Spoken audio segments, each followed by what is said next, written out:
Meron na namang nag-PM sa page natin na kapag manalo daw tayo sa kanya ay bibigyan niya tayo ng 4,000 at 1 pair of shoes na may kasamang t-shirt. Eh alam nyo naman guys, kapag gantong may nagpapa-challenge sa atin ay hindi na namin pinapalagpas. Kaya dito ay agad-agad na kami nag-grab at 3 katao lang pala muna yung sinama ko sa Team Stratos. At shoutout nga pala kay Kuya, yung driver ng grab namin ngayon. Ang pangalan mo?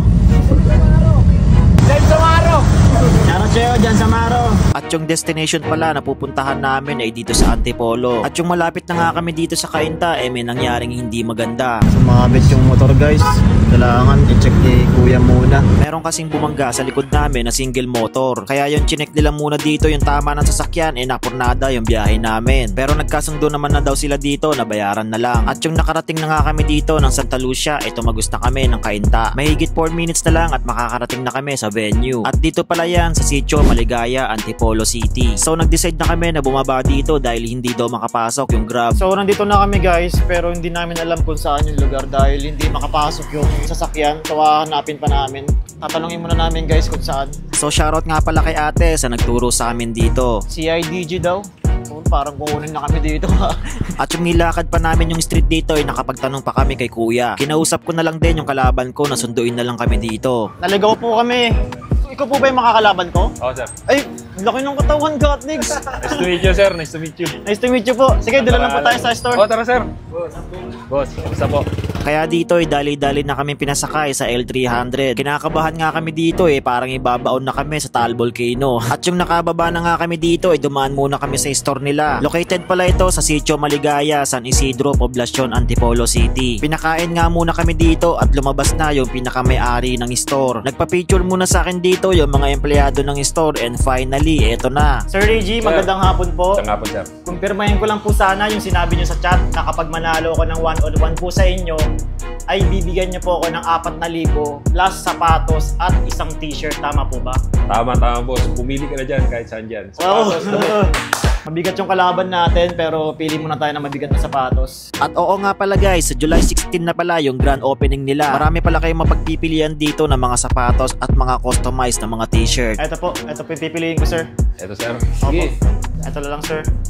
Yan. Okay lang po ba, sir? Oo, sir. Pero sir, kailangan po muna talaga kitang talunin, di Oo, ba sir. po? Ayun, kung matatalo mo, sir. Yun nga po.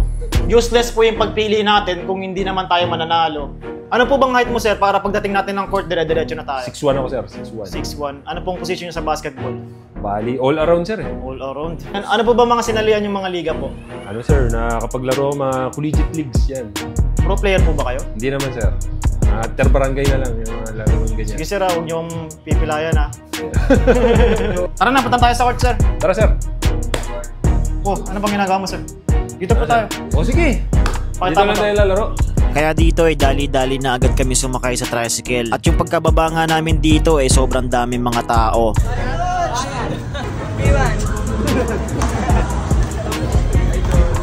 At grabe nga, sobrang laki ng diferensya namin sa height. At bago nga pala kami magsimula, maraming mga bata rito na mga nagpa-picture sa atin. Pinamiss ko na sa kanya yung bola dito at sa kanya napunta. So sa unang possession niya dito, aminado tayo na hindi talaga tayo makakasabay kapag sumasalaksak na siya. At sobrang laki din ng pangangatawan niya talaga. At yung sa unang possession nga natin, medyo malayo yung depensa niya, kaya nakabirada tayo ng isa. At yung sa pangalawang possession niya nga dito pinipintahan niya uli na sumalaksa. At nagulat nga ako bigla siya dito nag-pull up jumper, pero sinabayan naman natin at ayun hindi pumasok. At eto na yung mga pagkakataon na medyo madikit na siya bumabantay sa atin. Sinubukan ko palusutin sa kanya yung bola dito at ayun hindi na siya nakahabol sa atin. At yung sasalaksak nga siya dito ayoko na magpakasakali, baka mamaya kasi maaksidente pa tayo dahil malaki talaga siya. At eto na yung mga time na gagamit na tayo ng mga orthodox na dribble natin. Pinakikiramdaman ko lang din siya dito kung susundot ba siya sa bola. At yung nakabuelo na nga tayo dito eto na, talagang sumasabay na talaga siya dito, wala na. Hindi ko naman din pinapabayaan dito yung depensa na ginagawa natin, as in sinasabayan pa natin talaga siya. At yung sinubukan ko nga dito gumamit ng illusionaryhan sobra talaga ako nahihilang sa height niya dahil sobrang tangkad. At yung umaararo nga siya dito kahit papaano napipigilan natin yung opensa na ginagawa niya. At yung nakaluwag-luwag na naman nga siya sa depensa na ginagawa niya nakakabirada uli tayo. At 1-7 score lang pala yung pinag-usapan namin at dito grabe bumibirada rin siya ng mga perimeter shots. At yung bubuelo nga tayo dito may aakma na talaga nasasabay siya sa perimeter shots na gagawin natin. Sinubukan ko nga makipag-appear sa kanya dito para nang sa ganon malito siya. Sobrang ganda ng ginawa niyang fake direction dito na halos nalito talaga tayo at ayun hindi na natin masasabayan yan. Medyo nagkakaroon na ng tension dito sa depensa na ginagawa niya. Kaya dito yung mga nasa red alert na yung ginawa natin. Behind the back sideways.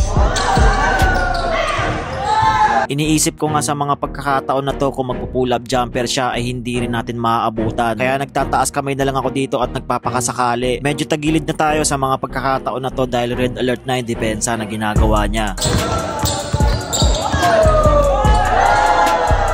Nakataas kamay pa rin tayo sa depensa na ginagawa natin. At yung nag-pull up jumper nga siya dito at ayun hindi pumasok. At tignan nyo yung gagawin ko dito sinubukan kong buwagin yung depensa na ginagawa niya. Kaya gumamit ako ng mga barubal na mga dribble.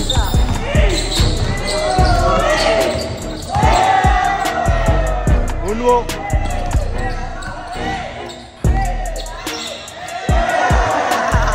At sa mga pagkakataon na to sinubukan niya na tayo mag-escalabay at wala na talaga tayong magagawa dito Hindi ko nga alam kung bakit hindi pumapasok kahit papaano. Tinitignan ko talaga yung kakayahan ko dito kung hanggang saan ba aabot. Marami akong mga hesitation na mga ginagawa sa kanya ang kaso lang talaga hindi siya napapapeke. Kaya yun naisipan kong tapik-tapikin yung kamay niya dito nawala na tayo sa bola. Wala na, nakapag-decide na lang talaga ako na tumina sa labas at ayun malas. At dito sinigurado niya na yung score na gagawin niya kaya medyo natakot na rin ako yung sumalaksak siya dito. Wala na talaga tayo magagawa kapag ganyan. Sinusubukan ko lang muna sa kanya makipag-appear dito ang kaso lang ayaw niya.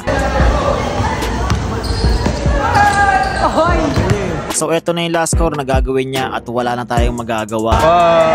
Guys, kahit manalo matalo, bibigay ko yung sapatos kay Sir Strat TV sa t-shirt. Saka yung 4,000 pesos kay Sir Strat. So shoutout sa Pro Sneakers. Follow nyo po kami kung naghahanap po kayo ng mga merch sa sapatos. Visit nyo po yung Facebook page namin, Pro Sneakers Big Beach. Thank you po. Thank you po.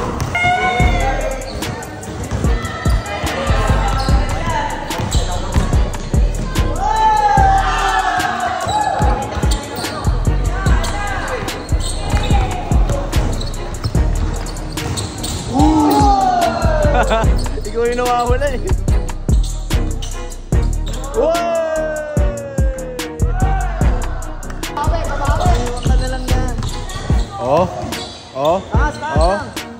Uy!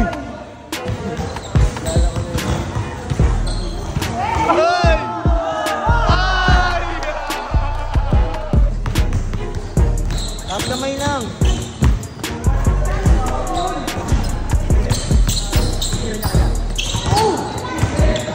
Good. Uy!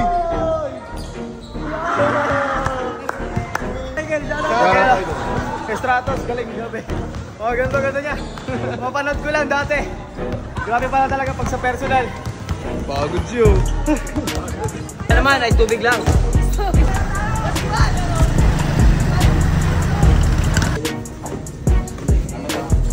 idol, ito na yung pinaka ko sa iyo.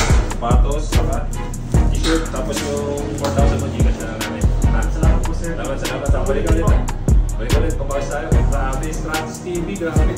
Salamat for stickers. Thank you so much. Follow the page nila. And then this time dito sa Antipolo. Let's go. Maraming salamat po.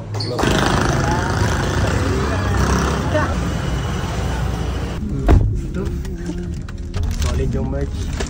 Salamat sa mga Kuya, okay na.